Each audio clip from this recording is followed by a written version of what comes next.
So 12 rules. Which one do you find the hardest to follow yourself? Probably the hardest one is to tell the truth, or at least not to lie. Why That's is a that? constant challenge. Well, because it's easy to use your speech in a way that pays off in the short term, and it's difficult to contend with the conflict that's inevitable if you try to do things in a straightforward manner, because that produces short-term conflict. It produces long-term peace, which is a huge advantage, but it's very tempting in the short term to... And I had a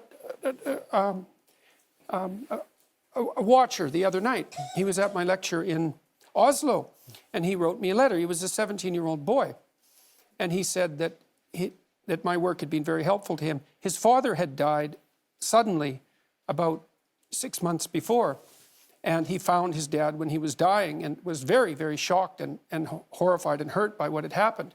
And I had recommended on my YouTube lectures that one thing you could aim for was to be the strongest person at your father's funeral. And so that's what he did. And he helped his mom, and he wrote a 200-word eulogy and got through it. And so, good for him. That's strength and necessary.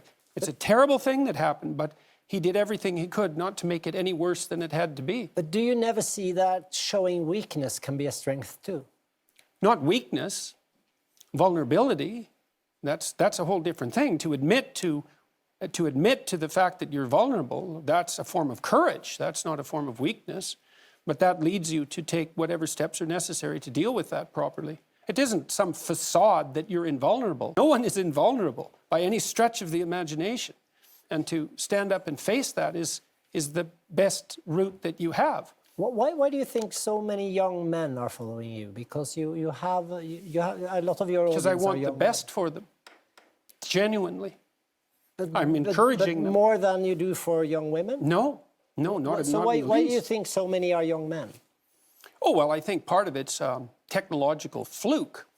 I mean, I came to prominence, at least in part, on YouTube, because I put my university lectures there, and it happens to be the case that 80% of the people who watch YouTube are young men.